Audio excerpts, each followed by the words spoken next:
सो थोड़ा सा बात करते हैं आज capri global and Manappuram finance की। सो मेजरली दोनों के पास गोल्ड लोन पोर्टफोलियो एक मेजर कंट्रीब्यूशन करता है एंड आपका एक नॉन गोल्ड पोर्टफोलियो भी है दोनों के पास। सो इन दोनों की बातें करते हैं। एक के बहुत अच्छे नंबर्स है, दूसरा थोड़ा सा स्ट्रगल कर रहा है। सो सबसे पहले स्टार्ट करते हैं केपरी ग्लोबल कैपिटल लिमिटेड से। So they have grown their AUM about 47% year over year. आपका डिसबर्समेंट्स आर अप 87% एंड आपका जो पैट में ग्रोथ है that has been around 99%। So आपका पैट डबल हो चुका है एंड आपके डिसबर्समेंट 87% से अप है ईयर ओवर ईयर। अब आपका थोड़ा सा डिवीजन वाइज बात कर लेते हैं तो इनके पास चार डिविजन्स है, majorly gold loans and non gold portfolio. तो ऑब्वियसली आपका जो नॉन गोल्ड पोर्टफोलियो है उसमें भी आपके तीन वर्टिकल्स है, एमएसएमई, कंस्ट्रक्शन फाइनेंस एंड आपका अफोर्डेबल हाउसिंग फाइनेंस। सो मेजरली आपका गोल्ड लोन पोर्टफोलियो एंड जो बचा हुआ आपका रेस्ट है वो आपका नॉन गोल्ड पोर्टफोलियो। सो थोड़ी सी बात करते हैं क्या ग्रोथ रही है वर्टिकल्स में। So gold loans have grown about 80% से ग्रो किए हैं। आपके एमएसएमई जो है वो 20% से ग्रो किए हैं, अफोर्डेबल हाउसिंग फाइनेंस 40% से एंड कंस्ट्रक्शन फाइनेंस 36% से ओवरऑल ग्रो किए। इसका एक मेजर एडिशन और है जो केपरी ग्लोबल में एक प्लस पॉइंट लगता है मुझे, that is also adding to that PAT में जो आपको ऑपरेटिंग लेवरेज दिख रहा है that is coming from here. So इनका एक को ओरिजिनेशन और एक फी बेस्ड इनकम का जो है सेक्शन भी है जहां पर इनको फी बेस्ड इनकम मिलती है फ्रॉम मेनली टू थिंग्स। एक तो एक को ओरिजिनेशन करते हैं vehicle loans for other NBFCs. तो अदर बैंक्स और फाइनेंशियल इंस्टीट्यूशंस के लिए ये गोल्ड लोन का सोर्सिंग करते हैं तो उनको उस पर एक फी बेस्ड इनकम मिलती है। एंड दूसरा इनका जो है वो क्रॉस सेल करते हैं insurance for other particular companies, तो उस पे इनको एक कमीशन मिलता है that is coming into the fee based income. तो इनकी फी बेस्ड इनकम जो है वो 124% से ग्रो करी है, मीन्स मोर देन डबल हो चुकी है। एंड जो इनके कार लोन के वॉल्यूम्स भी है that has grown about 15%। So obviously आपका ऑटोमोबाइल सेगमेंट में एक टेलविंड है तो वो यहाँ पे सेगमेंट में भी दिख रही है। 15% से इन्होंने इतने बड़े बेस पे आपका वॉल्यूम ग्रोथ किया है। So commendable numbers. थोड़ी सी बात करते हैं असेट क्वालिटी की। सो असेट क्वालिटी स्टेबल है। ऑब्वियसली आपकी जो जीएनपीए नंबर्स और एनपीए के नंबर्स है that are coming down sequentially, आपके हर क्वार्टर इंप्रूवमेंट है नंबर्स में। So asset quality is very very stable. आपका जो क्रेडिट कॉस्ट है वो भी आपका 81 करोड़ से कुछ अराउंड 36-37 करोड़ पे आ चुका है। सो नथिंग, 81 करोड़ से 23 करोड़ तक आ चुका है। So nothing in the issue, कुछ भी इशू नहीं है भाई एसेट क्वालिटी में और आपकी क्रेडिट कॉस्ट में। थोड़ा सा बात करते हैं कॉस्ट टू इनकम की। सो कॉस्ट टू इनकम भी इनका 6.61% से रिड्यूस हुआ है, मीन्स इनको जो है जो इनकम ग्रोथ है आपकी that is cost to income, income की जो ग्रोथ है that is far ahead of the cost जो इनको अक्रू हो रहे हैं। सो कॉस्ट जो है आपके धीरे धीरे करके फिक्स्ड हो रहे हैं, मीन्स आप जो है आपका जो रेवेन्यू है वो फास्टर पेस से ग्रो कर रहा है एज कम्पेयर टू कॉस्ट। सो वो 6.5% से जो है रिड्यूस हुआ है। देन कमिंग बैक टू आपके स्प्रेड्स। स्प्रेड्स क्या होता है, मीन्स लेट से अगर आपने 13% पे लोन दिया है इन दी मार्केट तो इसको कहते हैं यील्ड्स जो आपको मिल रहा है ऑन अ पर्टिकुलर लोन। आपको लेट से आपने 12% पे दिया है ना, आप को लोन जो इंटरेस्ट आपको the loan that you are getting that cost you around 8%, तो 8% आपको मिल रहा है ना, आपने 12% पे आगे दिया है। सो ये बीच का जो डिफरेंस है दैट इज 12 - 8, इसी को स्प्रेड्स कहते हैं जो आप अर्न कर रहे हो दैट इज 4%। अब इन इस 4% ये आपकी हो गई इंटरेस्ट इनकम। एंड इस नेट इंटरेस्ट इनकम, और इस नेट इंटरेस्ट इनकम पे आपको आपके सारे खर्चे निकालने हैं, जो भी आपकी क्रेडिट कॉस्ट है वो निकालनी है, आपको आपका पैट देना है, जो सॉरी आपको टैक्सेस देने हैं एंड जो आखिरी में बचेगा वो आपका पैट होगा। सो ऑब्वियसली जो ये स्प्रेड है ये 36 बेसिस पॉइंट 0.36% से इंक्रीज किए हैं, मेनली बिकॉज ऑफ आपका जो है जो लोन बुक है आपकी गोल्ड लोन हो गया that is majorly fixed in nature. So इस पे जो यील्ड है वो कांस्टेंट रहती है एंड आपका जो कॉस्ट ऑफ फंड्स है वो धीरे धीरे करके नीचे आ रहा है। सो ये 36 बिप्स का आपको एक एडेड एडवांटेज मिल रहा है।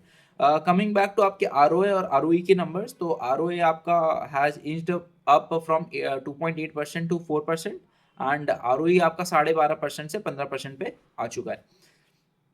अब also coming on to the branch network, आपका अभी जो ब्रांच नेटवर्क करेंटली एक्टिव है वो है 1331 ब्रांचेस। उसमें मेजरली आपकी 900 ब्रांचेस कुछ गोल्ड लोन की है, एंड जो बची हुई आपकी 400 450 ब्रांचेस है दैट कम्स टू आपका नॉन गोल्ड पोर्टफोलियो के लिए।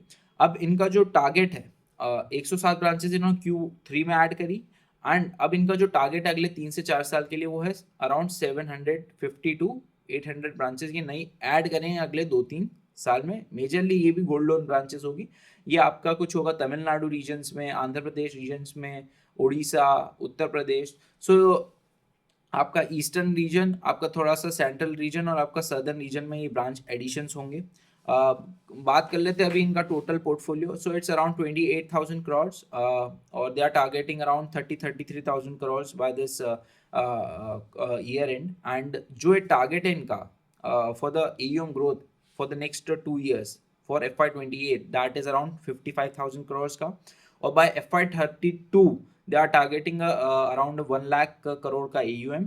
सो ये कुछ अराउंड 25 से 30% केगार का जो है ग्रोथ नंबर आता है। सो बहुत अच्छे रेट से ग्रो कर रहा है, मेजर NBFCs को जो है बीट कर रहा है। बट वी हैव टू सी कि मन्नापुरम से सॉरी आपका मुथूट कैपिटल से कितनी फास्ट रेट से ग्रो कर रहा है, बिकॉज मुथूट बिकॉज ये जो गोल्ड लोन मार्केट में जो ये बूम चल रहा है they are also growing at 40% का ग्रोथ रेट। सो अपने को देखना पड़ेगा कि केपरी ग्लोबल सस्टेन कर पाता है कि नहीं, एंड मुथूट उससे फास्टर ग्रो कर रहा है कि स्लोअर ग्रो कर रहा है, that needs to be seen. ROA and ROE के टारगेट्स इसके 4-4.5% ROA के टारगेट्स है, एंड ROE के टारगेट्स स्टैंड्स अराउंड 16 से 18% के। सो ये हो गया आपका ROA ROE के टारगेट्स के नंबर्स। अब ऑपरेटिंग लेवरेज, इनका पैट जो है वो 99% से ग्रो किया है, वेरएज आपका AUM जो है 50% से ग्रो किया है।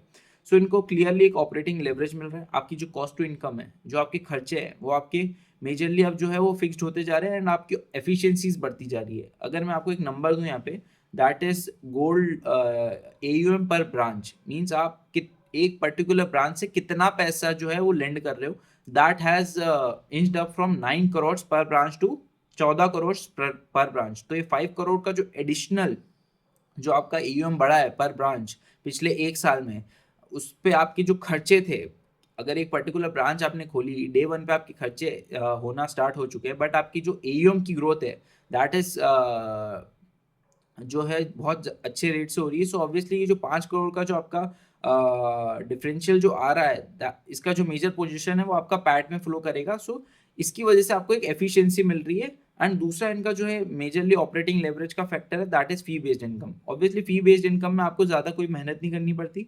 आपके पास जो टीम फोर्स है वही उस पर्टिकुलर लोन को जनरेट करने में हेल्प करेगी। वही आपके जो एम्प्लॉयज़ है जो आपकी ब्रांचेस में बैठे हैं वही आपके जो है इंश्योरेंस प्रोडक्ट्स को क्रॉस सेल करेंगे। सो उस पर कोई आपकी एडिशनल कॉस्ट नहीं लग रही है, एंड दैट इज अप 124%। तो उसकी वजह से इनको ऑपरेटिंग लेवरेज मिल रहा है। सो ये ब्रॉडली अपडेट्स है आपके केपरी ग्लोबल के। अभी कुछ अराउंड 2.5% 2.5 के पीबी प्राइस टू बुक पे ट्रेड कर रहे हैं। सो बहुत चांसेस है अगले 2-3 क्वार्टर्स में, अगर ये और जो एग्जीक्यूशन दे रहा है पिछले 3-4 क्वार्टर से, अगर ये एग्जीक्यूशन जो है आपका सस्टेन रहता है, तो ऑब्वियसली पी रेटिंग के चांसेस तो 100% है, बट नीड टू सी कि इसका एग्जीक्यूशन अगले 2-3 क्वार्टर से में कैसा होता है। नाउ कमिंग बैक टू आपका मन्नापुरम फाइनेंस। सो मन्नापुरम फाइनेंस का भी आपका गोल्ड लोन का पोर्टफोलियो है, नॉन गोल्ड का पोर्टफोलियो है। आपका नॉन गोल्ड में आपका व्हीकल यूज्ड व्हीकल फाइनेंस और इक्विपमेंट फाइनेंस है। फिर आपका वही अफोर्डेबल हाउसिंग फाइनेंस है, MSME है, एंड आपका MFI भी है। सो इसके पास एक एक्स्ट्रा सेगमेंट है, that is MFI। So AUM जो है इनका 17-18% से ग्रो किया है। उसमें भी आपका जो है gold loan that is up 60%, 58% से उन्होंने ईयर ओवर ईयर ग्रो किया है। एंड दैट इज इनका भी वही गोल्ड लोन जो है मेजर बुक है 33,000 करोड़ गोल्ड का पोर्टफोलियो, एंड टोटल पोर्टफोलियो इनका 52,000 करोड़ का है। तो मेजरली पोर्टफोलियो इनका गोल्ड लोन का है। बट द प्रॉब्लम इनके पास क्या क्या हो रही है वो मैं धीरे एक एक करके बताता हूँ। सो सबसे पहला प्रॉब्लम, जो आपके नॉन गोल्ड पोर्टफोलियो है उनकी जो है हर एक पर्टिकुलर सेगमेंट की जो असेट क्वालिटी है वो खराब हो रही है। वेदर इट्स MFI में तो ऑब्वियसली बहुत सारी प्रॉब्लम्स चल रहे थे। देन कमिंग बैक टू आपका अफोर्डेबल हाउसिंग में भी इनकी प्रॉब्लम्स चल रही है, MSME में भी इनकी प्रॉब्लम्स चल रही है, एंड इनका आपका एसएमई में जो आपके एमएसएमई में है उसमें भी प्रॉब्लम चल रही, तो सॉरी इसमें व्हीकल फाइनेंस पे भी आपकी प्रॉब्लम चल रही, तो चारों वर्टिकल्स में इनकी जो असेट क्वालिटी है क्वार्टर ओवर क्वार्टर खराब हो रही है। एंड दे आर ऑब्वियसली जो है राइट ऑफ्स करके वो क्रेडिट कॉस्ट को धीरे धीरे करके इंच्ड अप हो रही है, और वो राइट ऑफ्स करके असेट क्वालिटी को they are maintaining. So obviously जब असेट क्वालिटी खराब होती है किसी भी फाइनेंशियल की, that is very very bad sign कि जो आपका फाइनेंशियल है उसकी एसेट क्वालिटी खराब हो रही है, because they are in a very leveraged business, और लेवरेज बिजनेस जो है वो डबल साइडेड स्वॉर्ड है। अगर आपकी प्रॉफिटेबिलिटी होगी तो बहुत अच्छी होगी, और अगर आपके लॉसेस होंगे तो इतने ब्रूटल होंगे कि आपके पीएनएल में लॉसेस दिख जाए।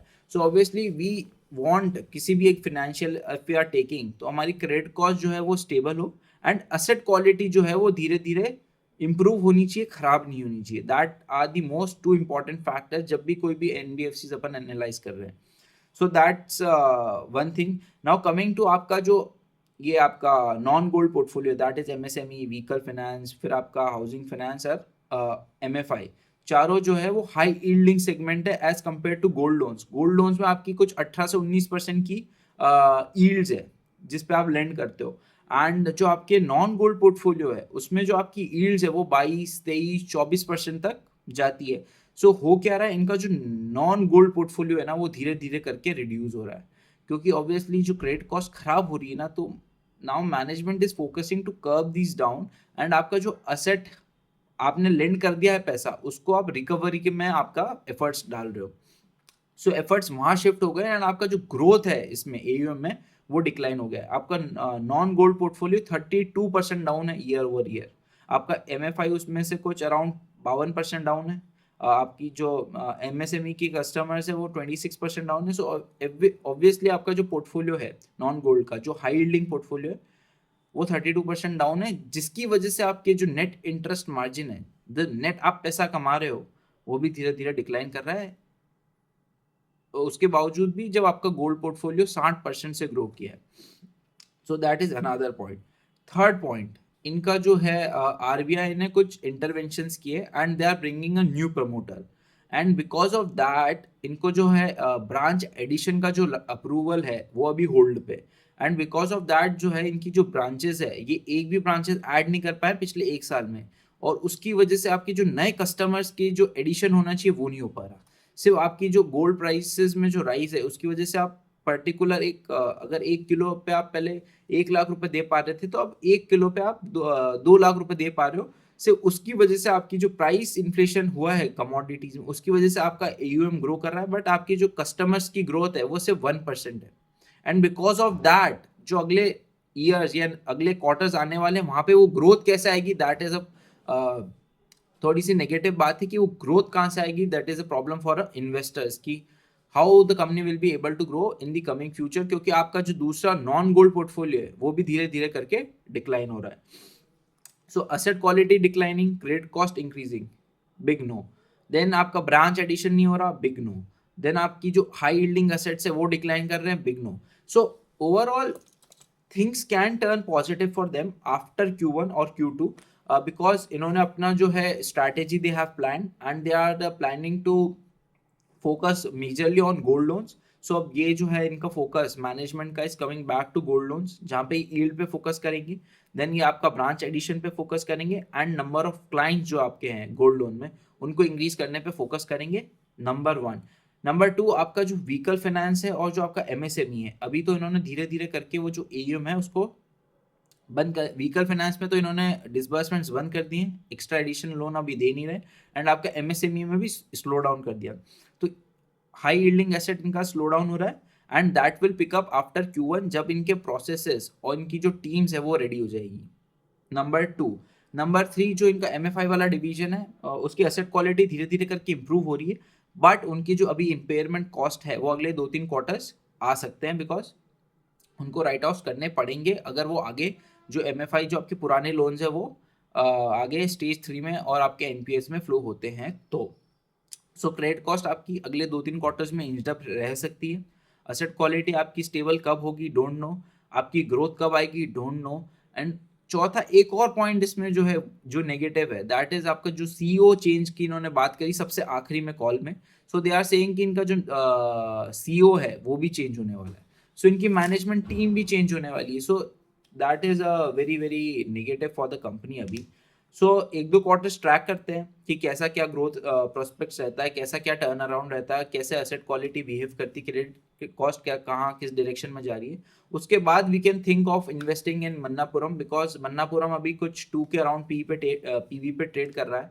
सो री रेटिंग अपॉर्चुनिटी तो ह्यूज है, but we need to track की ग्रोथ कैसे पैन आउट होती है, इनका बिजनेस मॉडल कैसे डेवलप होता है, बिकॉज मैनेजमेंट नया आने वाला है, प्रमोटर फैमिली नई आने वाली है, आपका ब्रांच एडिशन का अप्रूवल कब आता है, दैट वी नीड टू सी। सो बहुत सारे वेरिएबल्स है अभी इनके पास, बहुत सारे अप्स एंड डाउन्स है, बहुत सारी अनसर्टेनिटीज है। सो पर्सनली मैं क्या करने वाला हूँ, so I am more interested in Capri Global, because जो केपरी है they are executing very well from the last 2-3 quarters, where as आपका जो मन्नापुरम फाइनेंस है इसमें बहुत सारी टाइप्स की प्रॉब्लम्स चल रही है। सो आई विल कम्प्लीटली अवॉइड, अगले 2-3 क्वार्टर्स में ट्रैक जरूर करूंगा कि क्या होता है and how the company is going in which direction, तो ट्रैक मैं दोनों को करूंगा। बट अभी अगर मेरे को किसी कंपनी में इन्वेस्ट करना है तो दैट विल बी ऑब्वियसली आपका केपरी ग्लोबल, क्योंकि वैल्यूएशन वाइज भी it is okay, and obviously execution तो इसका बहुत अच्छा है ही, नंबर्स भी बहुत अच्छे हैं।